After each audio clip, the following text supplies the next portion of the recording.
I'm going to just tell you a little bit about what I spent my OpenARC money on. Can you have the next slide, please? Oh, thank you very much. So I took a very literal approach to the brief which Shav gave us, was 3 questions, and he said, can you say what you did and what the outcome was and what you're going to do next? So my response was quite literal to that. So I'm writing a monograph at the moment about Lili Boulanger, who you can see here.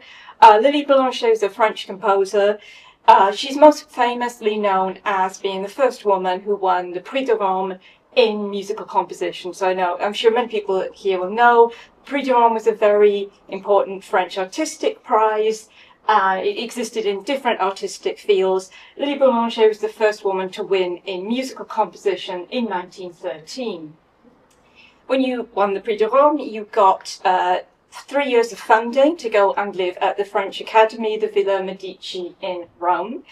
And when you were there, you had to write certain works, coursework, if you will, and send it back to Paris to prove that, you were doing good work with the scholarship that they'd given you. And as an envoy de Rome, as they were called, Lili Boulanger wrote these big psalm settings. So they are very big settings of biblical psalms for full orchestra, chorus, and soloists.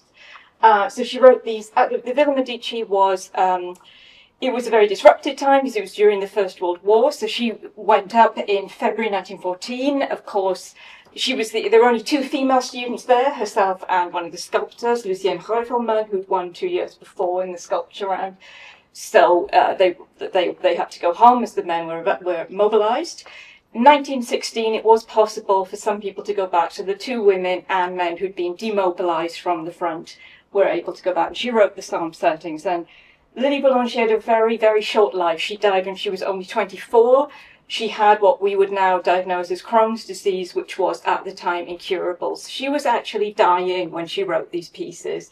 So what I used the money for was to go to the Boulanger family archive at the Bibliothèque Nationale de France in Paris last June, which was also during the heat wave. So I think we were all very hot using our OpenARC money last summer.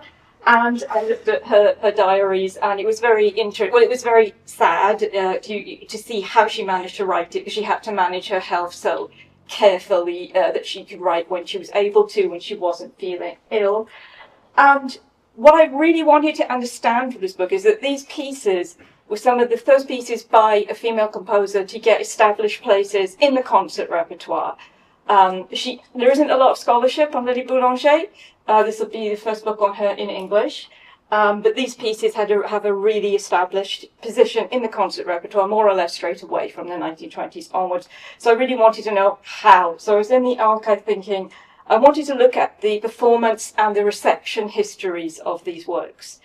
And she came from a very famous musical family, and her elder sister, Nadia Boulanger, had a very, very long life. She lived to be just past 90. She was one of the most famous composition teachers of the 20th century, and also one of the first professional female conductors. And she basically used the platform which she had to promote her sister's works. And the archivist there, they were very, very kind. They brought me this huge folder, and at the top there was a document in Nadia's hand where she had basically collected every single program when her sister's pieces were performed after her death. Every single letter where she'd advocated for her, every single marked up score where she'd conducted performances. So it was really, it was a very moving work to do. So, but it was there laid out for me. Nadia had left it behind, so that was massively helpful. And the final question was, which I've asked us to consider, was, can I just have the next slide, please? Thank you. Was what are you going to do next? So I'm actually working on planning a edited collection looking at both sisters together and the cross influence of them.